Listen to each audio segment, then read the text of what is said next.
since I completed the NV4500 swap on my 2003 Dodge Ram 2500 with a 5.7 liter Hemi.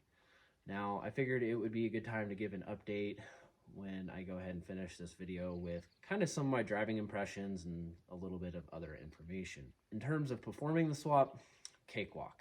It is pretty easy. I was personally amazed at how easy it is to install a clutch pedal and just how you're able to reuse a lot of things. Transmission cross member, you're able to reuse no problem. There was already wiring for the master cylinder under the dash for your neutral safety switch. I was able to reuse my automatic computer. Now, I will say that I did put the manual computer in it at first just to make sure it started, but after that I put in the automatic computer. It throws a check engine light for one code. Aside of that, it seems like it does okay. It kind of stumbles a little bit every once in a while, like when I'm in third gear, like trying to take off, but I don't know if that's a computer issue or if there's something else with that. I still have further diagnostics. Drive shafts, you can reuse your rear drive shaft. I don't really see a problem with that. However, something that I didn't really mention in the video was that the manual transmission you're more than likely going to be using with your truck is a 29 spline output shaft. Your 545 RFE is a 23 spline output. So you will need to change the input shaft in your new process 271 or 273 transfer case. If you're doing this in a half ton, you'll have to convert your new process 241, 246, whatever transfer case it is that they use in those trucks, to a 29 spline output or input, which shouldn't be that bad because 90s Cummins Dodge trucks used a new process 241.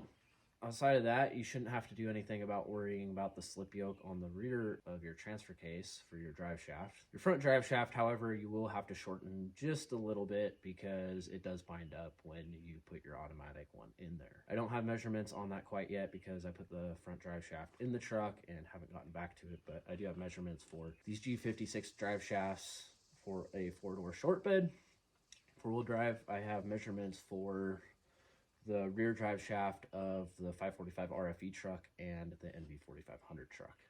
So got good numbers for all that, kind of a good baseline for all the different transmission options you can have. Now, I can tell you that the G56 is a massive transmission. Like, it's not small. 545 RFE looks kind of small. The NV4500 is kind of small, but heavy. And then this thing's just huge and heavy. The G56 transmission, most people know that it came in the Cummins trucks between 05.5 to replace the NV5600 and ran all the way up until 2018. One myth out there is that some Hemi trucks came from the factory with an NV5600. Not the case. However, in 05, they went from the NV4500 to the G56. So you can find these transmissions from 05.5-ish through 09 in the 3/4 1-ton and cabin chassis Dodge Rams with a 5.7 Hemi. Now, in terms of looking for a transmission for your truck, you have the NV4500, which came factory between 03 and 05. However, if you're looking for one of these transmissions, try looking for an 01 or up, because at that point, they decided just to run the same heavy-duty NV4500 throughout the whole entire run. Only differences being the input shaft and bell housing compared to a Cummins or V10 transmission. Second option is this G56, which is a very, very hard to source transmission. I got lucky and happened to find this one. I had to drive pretty far out of my way to go get it, but I wanted it just to swap into this truck later. Nothing wrong with NV4500, no complaints. I just happened to come across 6-speed and I wanted a 6-speed or this next upcoming transmission, which is called the Tremec TR4050. This is a new-ish 5-speed manual from Tremec. It comes from the factory, actually in a Mexico truck. They call it the Ram 4000, which is pretty much, here in the States, a Ram 3500 two-wheel drive cabin chassis, single cab, with a 5.7 Hemi and a 5-speed manual. I have yet to drive one of those transmissions, but I heard it shifts like a TKO of some sort. And I was considering doing that because they make them to be pretty much a direct bolt-in replacement for an NV4500, either in the GM land or Mopar land. So that's another option. Supposedly they have 2 different gear ratios, but I just haven't ended up with one. Maybe I will. Something else to note too is your cross member between the 545 RFE and a NV4500, at least in 2003, is the same. I imagine the transmission cross member is the same for 04. However, in 05, they kind of did something different with the transmission cross member where you have 3 slots across it, where the earlier ones have 2. So I want to talk a little bit about a spreadsheet I've been working on. The spreadsheet has quite a bit of information on things such as drive shaft lengths and lengths of the little 4-wheel drive shifter rod if you have a new Process 271 transfer case, and going into a lot of detail about the bolts you need, the starter you may need, kind of outlining a little bit of every bit of the swap for information you may need on your own. Well, this is the last time this truck is driving as an automatic. So we get the pedals and remove the shifter and add the hole down there, so this is pretty exciting.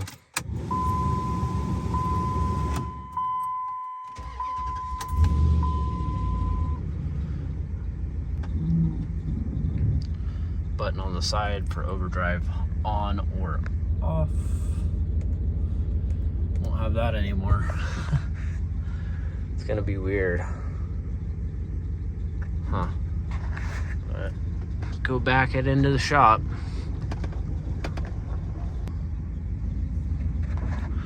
There's the donor.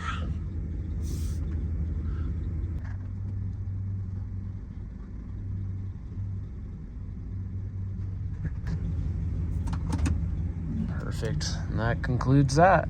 So when you're doing your manual pedal swap in your truck, I have 2 different setups here with those pedals and these pedals. Usually when you get your swap, you'll end up getting the pedals like this. Usually most people just pull this whole aluminum assembly here.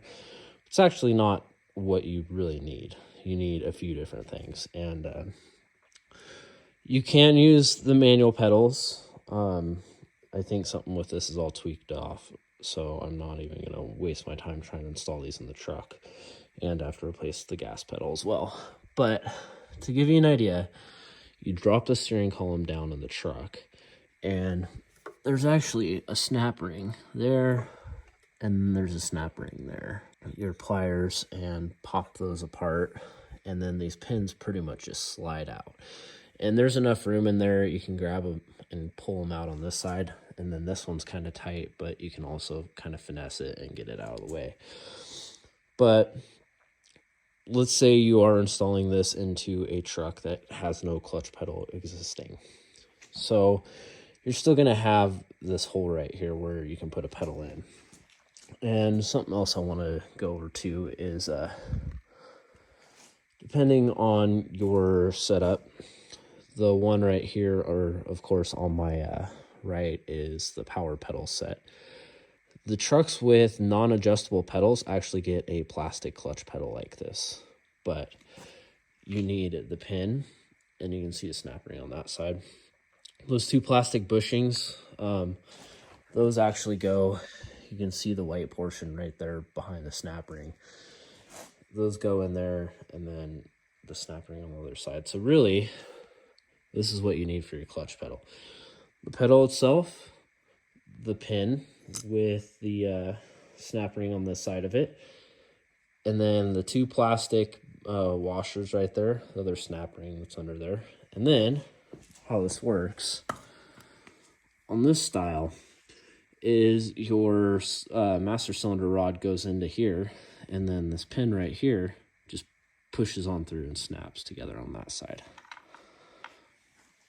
On the power pedal set, it has a metal clip on it, similar to what is used on the brake pedal. And I can tell you, looking at this too, on the other pedal set, which this is all you need for the brake pedal too, by the way. You don't even need the pin or the clips or anything because your truck existing has that. So that's all you need for the brake pedal. But you can see one mounts on the left and one mounts on the right for your rod.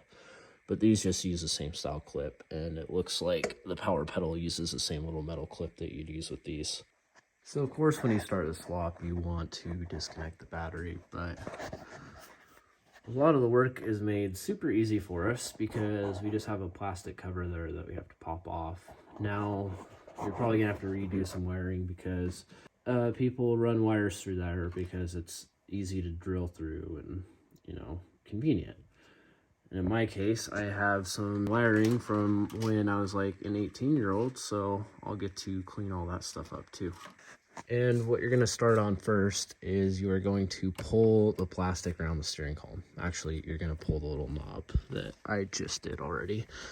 But how that goes on there is it just slides on and then push. And in this case, you just pretty much pull it off and it'll come off. And then you can start taking all that stuff off. We need to take off this plastic and this plastic. And then we need to take this piece off, which let's take a step back. So you have 3 T20 screws that you got to take out, and then you can kind of pry the plastic off. And then this you can just pop off and pull right here. There's a clip here, clip here. Take your trailer brake controller off if you have one. There's 2 Phillips screws down here. And then after that, there's a metal bracket that goes across with a Phillips screw on this side and a Phillips screw on this side. The OBD 2-port, you just take a flathead screwdriver and hit the sides of it to push clips in and up. And then the hood is held in with 2 Phillips screws. And then we will continue from there. If you're doing this right and you want to put the plastics and everything here, I don't know if it's completely necessary, but in my case, my ashtray's broken anyway. So I'm going to take this whole entire piece of plastic off. And you actually have to remove the glove box and this piece up here to get to all that. So I'm doing a bit of this ahead of time, but you have a connector up here. You just push the red thing, pull out. And then this guy here, you actually have a red clip that you need to kick over, and then you can shove a flathead screwdriver or something in there, and that whole entire thing will pop off. I've yet to do that one. Over here, to remove some of the shift linkage, you see that right there. You just get a pry tool in there and pry the piece of plastic off that. You have some more connectors. These 2 connectors have clips up on the top side of both of them that go in right there. You have this little guy right here, and this actually goes to your overdrive off button. And then this guy goes to your shift indicator. So this is what I said earlier to pry off. And then this metal piece right there, you have 2 clips on the side of this here. You just push in on both of them and then that'll pull out. And then next, I will use the pry tool to pry that off. Those screws, there's 2 of them that remove that bracket, are a T25. Once you do that, you can pop the boot out and you can pop that out. However, when you do that, you'll need to pop this little indicator guy off. There's just a clip up there on the top and a clip on the bottom. And ironically, on the parts truck, this is the plug that goes there. So it's literally a dud. There's nothing there. Kind of looks like there'd be a cable that'd go through it, but I'll go ahead and get that installed. And then next, you have 4 13mm screws. You have 1 there, 1 there, 1 there, and 1 there. At that point, make sure your seat's back far enough so that way you can kind of get the steering wheel just in front of the seat down here, so that'll give us enough room to do what we need to under there. So once you do that, you can drop the steering column and you can actually get enough room that you can do this. And then that'll give us enough room to do what we need to with the pedals. So then to remove the last bit of the automatic shifter, you have a T25 screw there. And then oops, you have one right there and there. And that way this whole entire piece right here can come out, and the steering column will be just like a manual, with the exception of the one little piece that goes here for the lock. So that I'm not 100% sure on yet. So when the time comes to remove your transmission cooler, you have 4 13mm bolts. There's one there, one back there, one down here, and this bolt actually goes up here. There is enough room to use a wrench on those and pull out the transmission cooler out this way. Now you have 2 lines that are right in here. I've since removed them, but they sit about right here and they clip into the side of the radiator right there. I can't remember the sizes offhand, but I was able to get both of them with this tool. And then on the transmission side, the 2 lines are a 5/8 wrench to take those lines off.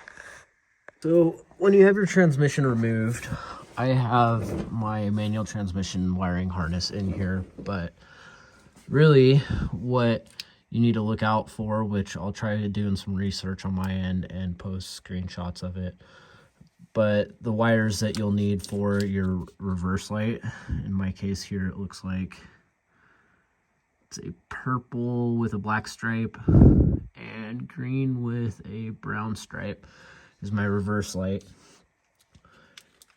But the neutral safety switch, I'm not 100% sure what that is, but I'll put a quick clip of the one over by the pedal here. In the truck from the factory, the left-hand side, the green portion of that connector, was actually in the truck already.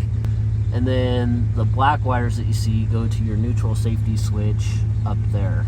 So I didn't have to do any single modifications for that. Just plug it in like stock.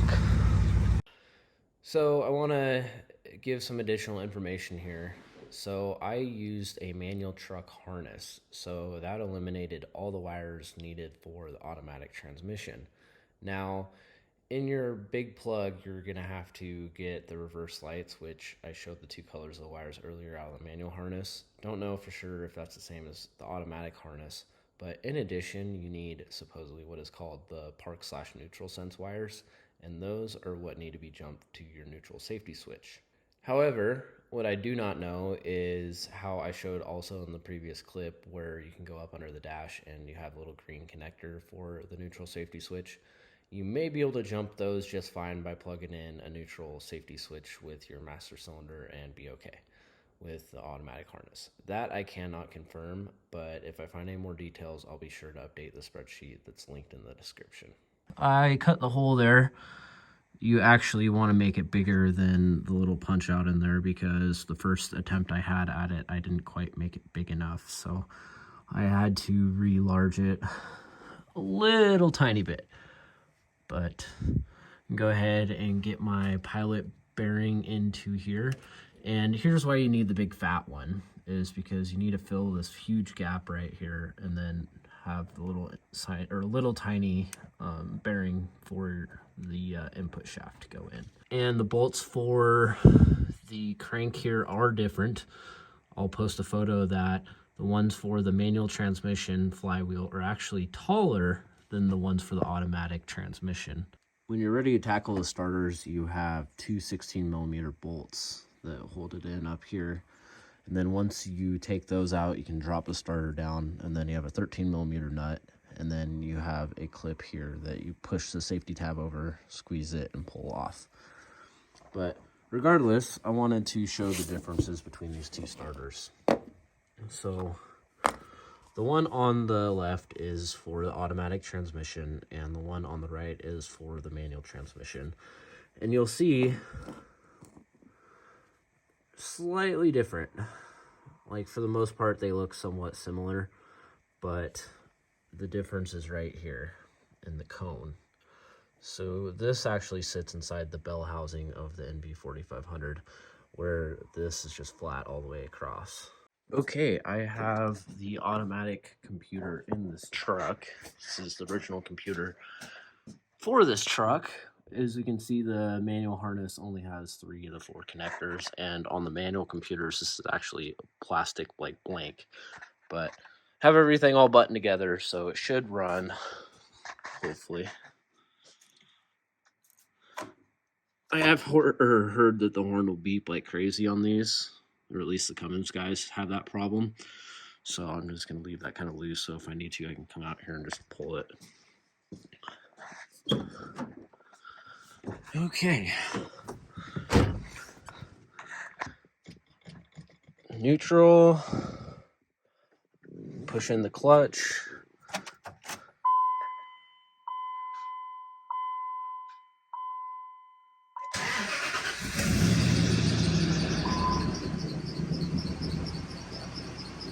Well, start's fine. It runs kind of rough.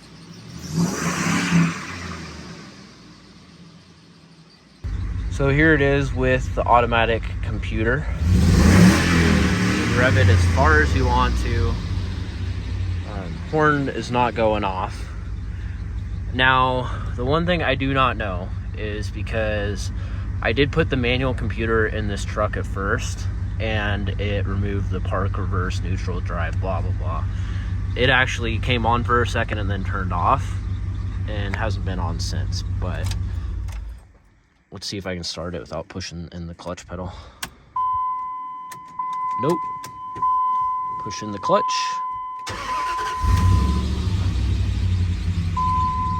So that's neat.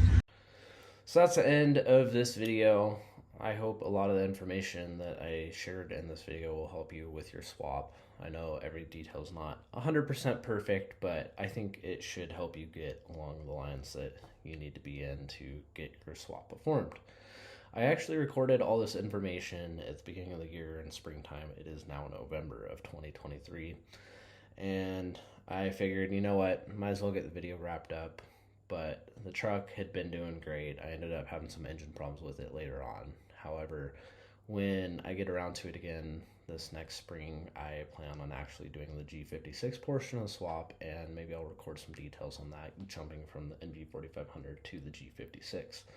I will say a lot of things seem similar. There's a few slight differences in terms of parts and whatnot, but I feel like for the most part it should be like a bolt-in swap. So please like and subscribe. I plan on trying to improve videos over time and continue to expand my knowledge and share content that everybody might find worthwhile. So enjoy the video. See you next time.